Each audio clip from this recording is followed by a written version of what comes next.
సుపరిపాలనలో తొలి అడుగు అనంటూ కూడా నారా లోకేష్ మంగళగిరిలో పర్యటిస్తా ఉంటే, ప్రశ్నలు వెల్లువెత్తుతా ఉన్నాయి ప్రజల నుంచి అని చెప్పేసి కూడా పెద్ద ఎత్తున ఒక ప్రచారం అయితే జరుగుతుంది.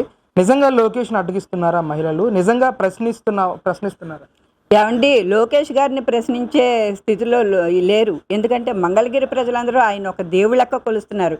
ఆయన ఎప్పుడొస్తారా అని పువ్వుల బాటలేసి ఆయన్ని నడిపించుకున్నారు ప్రజలందరూ కూడా. అసలు ఏ క్యాన్వాసింగ్ వద్దన్నారు. కనీసం డీజేలు గానీ ఎలాంటివి కూడా వద్దు. నేను ప్రజల వద్దకి సామాన్య మానవుడిగా వెళ్తున్నాను. సామాన్య మానవుడిగా వెళ్ళి ఆయన బాధలన్నీ తెలుసుకుంటాం. అంతేగాని ఒక డీజేలు కానీ పబ్లిసిటీ కానీ వెనకాల బ్యాక్గ్రౌండ్ కానీ ఏమి వద్దు. నేను పరిపాలన ఎలా జరుగుతుంది, మిస్టేక్స్ ఏమన్నా ఉన్నాయా, ప్రతి ఒక్క పేద పౌరుడికి పాలన సరిగ్గా అందుతుందా లేదా అనేది సదుద్దేశంతో లోకేష్ గారు వచ్చారండి. అడ్డుకోవటం, విమర్శలు చెప్పడం పబ్లిక్ అసలు అలా లేనే లేదు. ఇవన్నీ కూడా రోమర్స్ అండి. అంటే వైసీపీ కూడా పెద్ద ఎత్తున ప్రచారం చేస్తూ ఉన్నారు. చంద్రబాబు నాయుడు సూపర్ 6 స్కీములకి సంబంధించి రీకాల్ అని అంటూ కూడా వాళ్ళు కూడా ప్రజల్లోకి వస్తూ ఉన్నారు. సుపరిపాలన తొలి అడుగునంటూ కూడా టీడీపీ వాళ్ళు ప్రజల్లోకి వెళ్తూ ఉన్నారు. ఏంటి, ఎవరికి మద్దతు ఇచ్చే అవకాశం ఉంది అసలు ప్రజలు? వాళ్ళు చేస్తున్న ఈ రీకాల్ సూపర్ 6 స్కీమ్ అనే దాని గురించి మీరేమంటారు అసలు?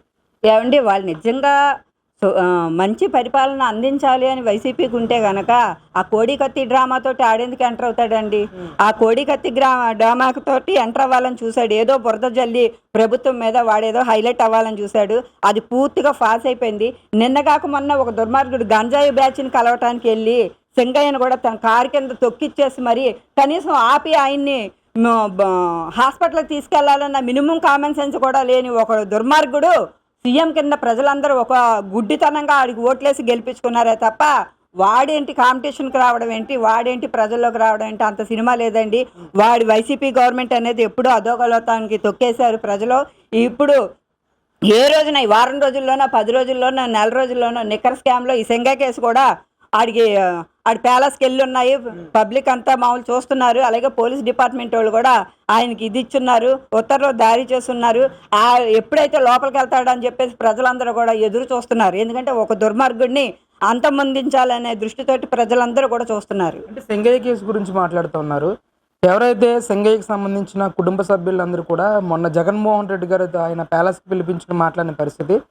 తదనంతరం ఆవిడ మీడియా ముందుకు వచ్చి అంబులెన్స్లోనే మా ఆయన్ని ఏదో చేశారు, లోకేష్ మా ఇంటికి వచ్చి భయపెట్టాడు అని చెప్పేసి ఆవిడ మాట్లాడుతూ ఉన్నారు. ఎంతవరకు నిజమండి? ఆవిడ మాటలు ఎంతవరకు సమర్థించవచ్చు? ఏమంటే అపోజిషన్లో ఉన్న వైసీపీ గవర్నమెంట్ ఏదన్నా మామూలుగా వాళ్ళని బెదిరించి ఏమన్నా చెప్పించాలని దృష్టితోటి ఉందేమో మాకైతే తెలీదు. ఎందుకనంటే సెంగయ్య చావు పబ్లిక్ మొత్తం చూసింది.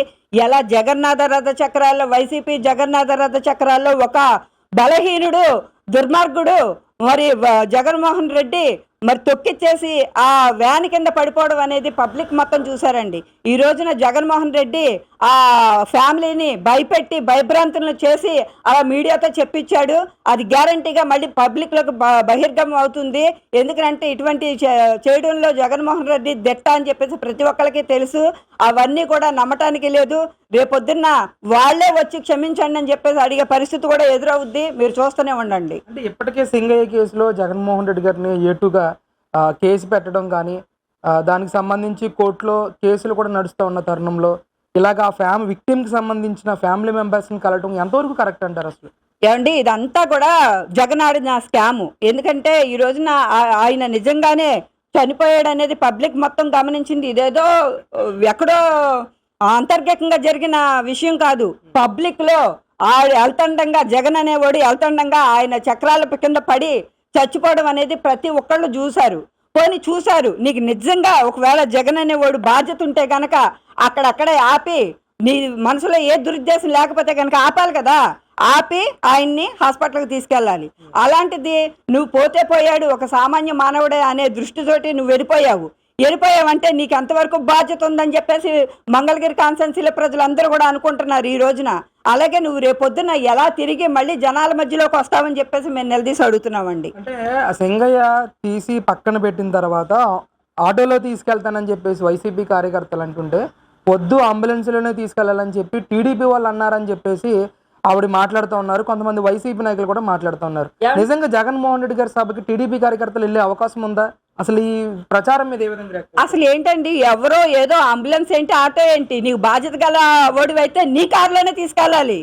అక్కడ జరిగిన మా టీడీపీ హయాంలో ఉండగా ఎంతోమంది ఇలాగా రోడ్డు మీద చనిపోయిన కూడా మా లీడర్స్ ఎవరైనా సరే ఎంతోమంది మంత్రులు కానీ అక్కడ కారు ఆపి కారులో తీసుకెళ్ళి హాస్పిటల్లో ట్రీట్మెంట్ చేయించిన రోజులైతే ఉన్నాయి. నువ్వు కారు ఆపి కార్లో ఎక్కించుకోవచ్చుగా. ఇప్పుడు చంద్రబాబు నాయుడు గారు చెప్పులు కుట్టి ఆయన కార్లో ఎక్కించుకొని తీసుకుని వెళ్ళారు. ఆయన ఆ విషయాలన్నీ కనుక్కున్నారు. ఒక చచ్చిపోయే స్థితిలో ఉండి నీ కారు కింద పడి నలిగిపోతే కనుక నువ్వు కార్లో ఎక్కించుకొని తీసుకెళ్తే నీ మనసు ఎంత మంచిదని చెప్పేసి మేము కూడా అర్థం చేసుకునేవాళ్ళం. ఎక్కడో ఆటో వాడు రావాలి, ఎక్కడో అంబులెన్స్ రావాలి, ఇవన్నీ నీకెందుకు? నీ కారు కింద పడిపోయాడు కాబట్టి నువ్వు ఎక్కించుకెళ్ళొచ్చు కదా. అది మేము నిలదీసి అడుగుతున్నామండి.